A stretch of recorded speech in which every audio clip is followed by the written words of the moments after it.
Hello दोस्तों, board exam with Pankaj में आप सभी का स्वागत है। आज से हम लोग क्या करेंगे, हम लोग मैथ के चैप्टर वाइज ऑब्जेक्टिव का जो 10-15 सबसे ज़्यादा इम्पोर्टेंट रहेगा, जो एग्ज़ाम में 2-3 बार पूछा गया होगा, उस क्वेश्चन को लेंगे और कंसेप्ट के साथ उसको डिस्कशन कर देंगे। अगर इस पूरे सीरीज को फॉलो कर देते हैं, 13 चैप्टर है, 13 सीरीज आएगी, 13 वीडियो को आप देख लेते हैं तो आपको मैथ के ऑब्जेक्टिव में किसी भी प्रकार का कोई प्रॉब्लम नहीं होने वाला है। कम से कम 60-70 क्वेश्चन सेम टू सेम आपको छपेगा, यानी अंक बदल करके कह रहा है किसी धनात्मक पूर्णांक q के लिए प्रत्येक धनात्मक विषम पूर्णांक का रूप होता है। विषम किसे कहते हैं? एक से तो कॉमन ले ले, दूसरा से कॉमन नहीं ले पाए। जैसे इसमें 2 कॉमन ले लेंगे तो एक कितना हुआ, हमारा समपूर्णांक हो गया 2 × 2q, ये हमारा समपूर्णांक। जिसमें 2 दोनों से कॉमन लेंगे समपूर्णांक हो गया। और एक से कॉमन ले ले, एक से कॉमन ले नहीं ले, उसे क्या कहेंगे? विषम पूर्णांक कहेंगे। तो इसमें भी 2 कॉमन ले लेंगे, देखिए इससे भी कॉमन ले लेंगे, इससे भी कॉमन ले लेंगे, 2 कॉमन ले सकते हैं। इसमें एक से कॉमन लेंगे, इससे कॉमन नहीं लेंगे, तो ये क्या हुआ, हमारा विषम पूर्णांक हो गया। समझ गए? अगर मान लीजिए क्वेश्चन कहता निम्न में कौन विषम पूर्णांक है, क्वेश्चन ऐसा करके बोल देता निम्न में कौन विषम पूर्णांक है, विषम पूर्णांक है। ऑप्शन ऐसा दे देता, एक ऑप्शन है q p+4, दूसरा ऑप्शन है p+5, तीसरा ऑप्शन है 4p+6, चौथा ऑप्शन है 4p+7। ऐसा कुछ ऑप्शन है। तो आपको याद रखिए कि सम संख्या उसे कहेंगे जिससे दोनों कॉमन, इसको न सम कहेंगे न विषम कहेंगे, ये दोनों नहीं होगा हमारा। जिससे दोनों में कॉमन आ जाए उसे सम संख्या कहेंगे, जिसमें एक में कॉमन आ जाए उसे विषम संख्या कहेंगे। कितना कॉमन? 2 कॉमन। तो ये क्या हुआ, सम संख्या है हमारा। इसमें दोनों कॉमन, दो ले सकते हैं तो सम संख्या, इसको क्या कहेंगे? विषम संख्या। तो सम और विषम का क्वेश्चन इस प्रकार आएगा, तो आप आसानी से उसे सॉल्व कर लीजिएगा। कह रहा है 2 लगातार संख्याओं का मासा या 2 लगातार विषम संख्याओं का मासा। लगातार संख्या कह दिया तो लगातार संख्या मान लीजिए 3 और 4 है। मासा का मतलब कितना कॉमन ले सकते हैं, उसे क्या कहते हैं? मासा। तो 3-4 में कुछ कॉमन नहीं ले सकते हैं, तो कितना कॉमन ले सकते हैं? 1 कॉमन ले सकते हैं। दूसरा बात देखिए, कह रहा है 2 लगातार विषम संख्याओं का मासा। विषम संख्या मान लीजिए 3 और 5 है। 3-5 में भी कितना कॉमन ले सकते हैं? कोई कॉमन नहीं ले सकते हैं, तो इसमें भी क्या, 1 कॉमन ले सकते हैं। मान लीजिए कह देता 2 लगातार सम संख्याओं का मासा, तो 2 और 4 सम संख्या ले लेते, इसमें कॉमन कितना लेते? 2 कॉमन लेते, तो उसका मासा कितना हो जाता? 2 हो जाता। अगर क्वेश्चन रहता 2 लगातार सम संख्याओं का मासा, तो कितना होता? आप आंसर बता सकते हैं। देखिए इस पर आधारित हम क्वेश्चन बीच बीच में देते चलेंगे, जहां भी स्पेस रहेगा क्वेश्चन लिख देंगे। 2 लगातार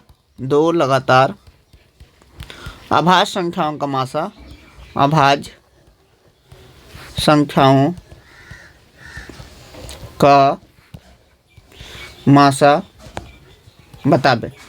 जो भी एक्स्ट्रा क्वेश्चन लिखेंगे उसका आंसर आपको कमेंट में लिख देना है। देखिए अगला क्वेश्चन क्या कह रहा है कि 2 संख्याओं का गुणनफल 8670 है, मासा 17 है। तो क्या होता है? गुणनफल बराबर 2 संख्या गुणनफल बराबर होता है, गुणनफल दिया हुआ है बराबर लासा गुना मासा होता है। मासा तो दिया हुआ है, लासा निकालना है, मान लेते हैं लासा x है। 17 से कटेगा, 17×5 85, 17×5 85 और 17×5 85 हो गया, 1 और 7 बच गया, 17 और 0 500 कितना हुआ? 10। कौन सा ऑप्शन है? ऑप्शन हमारा डी होगा। तो आपको याद रखना है 2 संख्या गुणनफल बराबर क्या होता है? लासा गुना मासा। मासा दिया हुआ है, लासा निकाल लिए, गुणनफल है, गुणाम है तो कट जाएगा।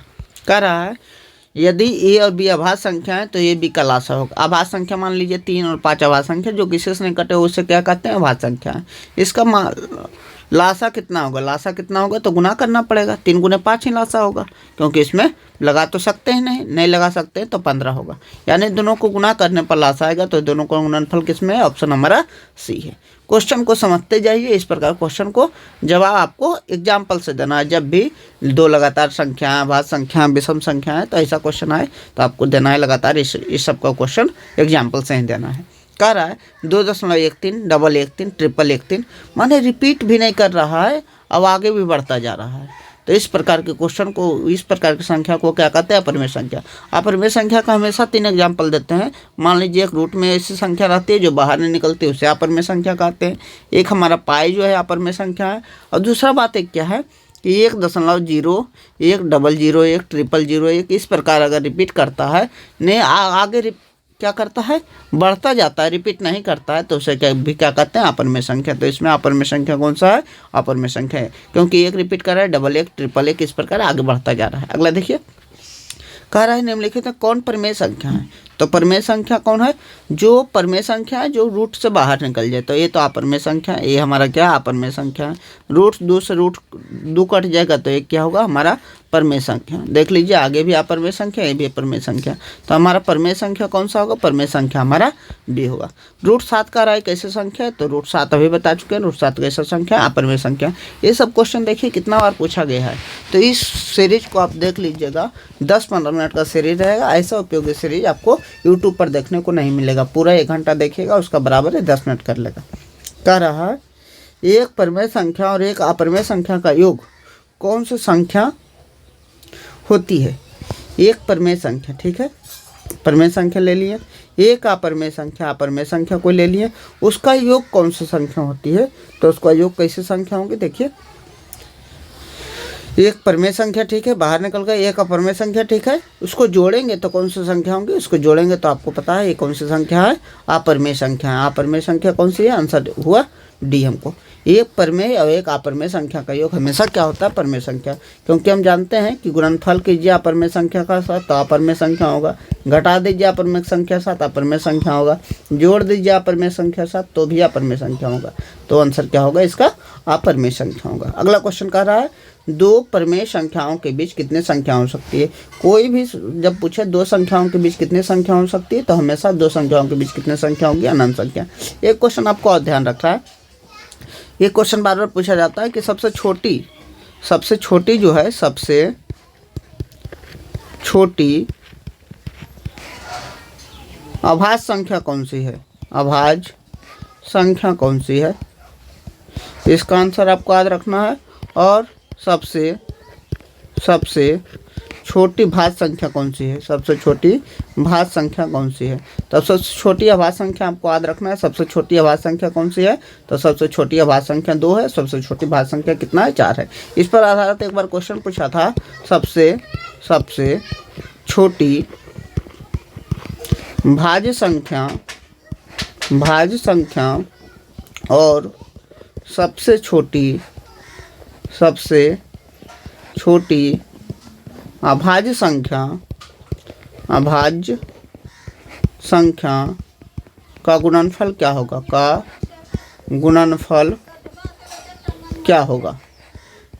क्या होगा। पहला क्वेश्चन ऊपर दिए हैं, दूसरा क्वेश्चन मान लेते हैं जो हम भर दे रहे हैं। इसका कमेंट आपको कंफर्म रूप से करना है, क्योंकि इससे हमको पता लगेगा आप कितना सीख पा रहे हैं बात को। चलिए आगे बढ़ते हैं। देखिए क्वेश्चन नंबर 10 पर आ गए। कह रहा है निम्नलिखित में किसका दशमलव प्रसार शांत है। शांत का मतलब क्या होता है, शांत का मतलब हम समझते हैं कि जिसका हर में नीचे वाला में 2 या 5 रहे तो उसे शांत कहें, 2 या 5 के अलावा कुछ आता है तो उसे अशांत कहते हैं। तो कह रहा है किसका दशमलव प्रसार शांत है। देखिए 1600 में 100 में तो 2 और 5 ही आता है, 16 में भी 2 5 आ रहा है, क्योंकि 2 दूना 8 दूना 2 दूना 4 दूना 8 दूना 16, तो हमारे पहली संख्या कौन सी होगी, ए होगी। देखिए इस प्रकार क्वेश्चन में एक संभावना गलती होने की क्या रहती है। जैसे मान लीजिए क्वेश्चन कह रहा है कि 3/24 क्या है, शांत है या अशांत, ये बताना है। तो आपको पहले क्या करना है, काट के देख लेना, अगर कटता है तो काट के देख लेना है। तो 3/24 को ऐसे देखेंगे तो क्या करता है लड़का कि 24 का गुणनखंड करता है, देखता है इसमें 3 आ रहा है तो अशांत लिख देता है, लेकिन ऐसा नहीं करना है। 24 पहले कटेगा तो काट के देख लेना 1/8। 8 में 2 गुना 2 है तो 2 आ गया, 2 या 5 आया तो शांत कहते हैं। तो ये हमारा क्या हुआ, ये हमारा शांत हुआ। बात को समझ गए, अगर समझ गए तो ये क्वेश्चन, तीसरा क्वेश्चन होमवर्क के रूप में जो देते हैं उसका कमेंट पक्का 1 2 3 क्वेश्चन का आपको आंसर कमेंट में पक्का देना है। क्वेश्चन क्या है, 7/175 शांत है या अशांत, शांत है या अशांत, इसका आंसर कमेंट में, तीनों क्वेश्चन का आंसर कमेंट में देना है।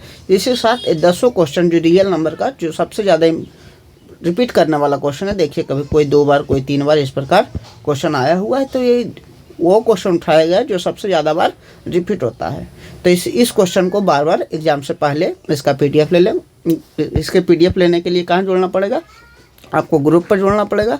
7004934449 पर इसका क्या व्हाट्सएप ग्रुप बना हुआ है, उस पर इसका PDF आपको मिल जाएगा।